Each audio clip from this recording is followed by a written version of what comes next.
علاقتنا تاريخيا باللغات من أيام محمد علي لحد دلوقتي، وكنا فين وبقينا فين وإزاي. قناة برتقان بنجيب المفيد.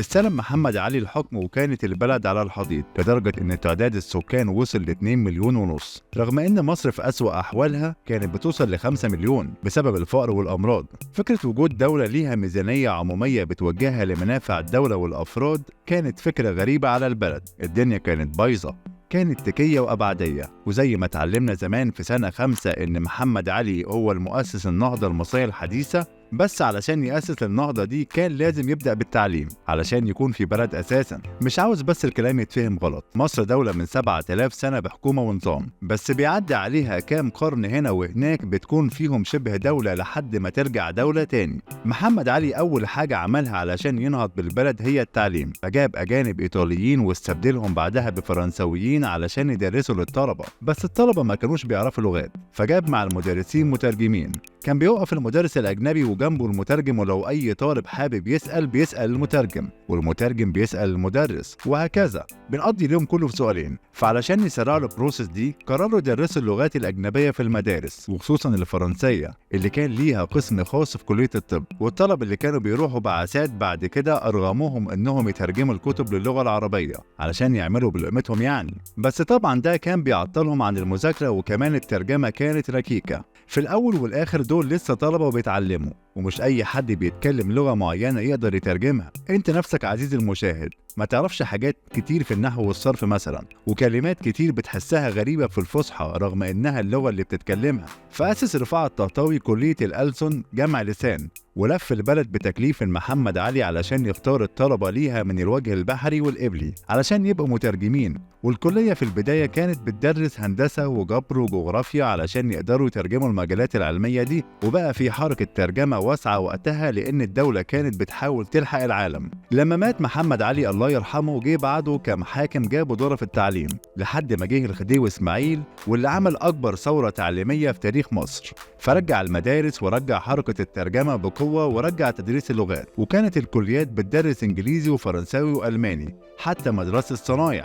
وعملوا دار العلوم التوفيقية ودار العلوم الخديوية علشان يرفعوا كفاءة المدرس نفسه ويكون متعلم لغات كويس. ممكن نبقى نتكلم في فيديوهات تانية عن الخديوي إسماعيل، اللي رغم انه دخل الاحتلال البلد الا ان كان له شطحات كده يشكر عليها، وعمل حاجات انقذت البلد بعد كده. المهم لما دخل الاحتلال الانجليزي حاول يقلل النفوذ الفرنسي، فلغى تدريس الفرنساوي في كتير من المدارس، وده كان الالغاء الاول للغة الاجنبية التانية. بس لغى معاه كمان العربي والتاريخ واستبدله بالتاريخ الروماني، وخلى التعليم بفلوس غالية جدا علشان اللي يتعلموا يكونوا نسبة قليلة جدا ويكونوا ايجيبت وولاهم لهم، او زي ما قلنا قبل كده في فيديو فلح الفلاحين بشوفوه هتلاقوه في وصف الفيديو. مين بقى اللي دافع عن التعليم؟ الطبقة المتوسطة اللي خلاها التعليم اللي اتعمل ايام الخديوي اسماعيل. فضلوا على مدى سنين طويلة يحاربوا لحد ما قامت ثورة 1919، واللي كان من اهم نتائجها وانتصارها مش رجوع سعد باشا، بس كان انهم عملوا دستور 23 اللي كان فيه مادة أساسية بتجبر الدولة على مجانية التعليم الأساسي. والقرار ده دخل حيز التنفيذ بعد 10 سنين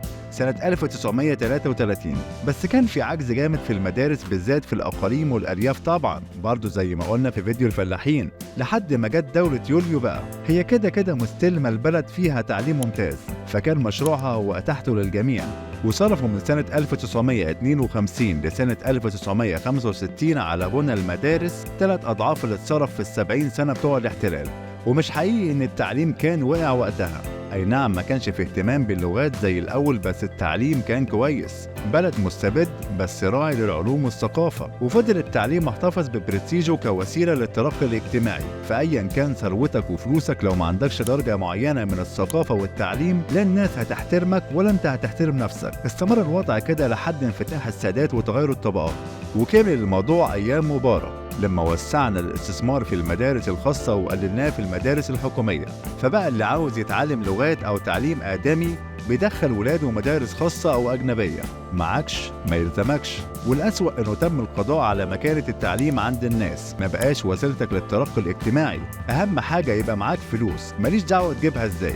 وزي ما قال الليمبي في الأثر، الجنيه غلب الكارنيه. شوف لك سفرية في أي حتة، روح هات المروحة والكاسيت والفيديو وتعالى أحسن من أي حد. وسائل الموضوع أكتر لحد ما المدارس بقت مجرد هياكل، أماكن بنسجل فيها علشان نمتحن، بس الاعتماد الأساسي على الدروس الخصوصية. المدرس مش بيقدر يشرح ل30 واحد في الفصل ويفهمهم كلهم، بس هيعرف يفهم 70 واحد في السنتر بتاعه. لحد ما جه جمال، بس مش عبد الناصر المرة دي، التاني جمال مبارك الحلواني اللي بنى ايجيبت، مع رجال الاعمال اللي عملوا المدارس والانترناشنال. وكالعاده اهملنا القديم، عملنا المدارس الخاصه فاهملنا الحكومي، وعملنا الانترناشنال فاهملنا الخاصه، والحكومي راح في داهيه. فبقى عندنا نص في المية بس بيتكلموا لغات، بس بقوا كمان ما بيتكلموش عربي اساسا ايجيبت. ولسه المحاولات مستمره، حبه فوق وحبه تحت، ويهلا الله اللي فوق ما تطلوا على اللي تحت، والله خلاص اللي فوق مش المهم علموا ولادكم كويس، ما تسترخصوش، علشان لما يكبروا يبقوا فاهمين ويقدروا يعملوا لايك وشير وسبسكرايب. جود باي. قناة برتقان، بنجيب المفيد.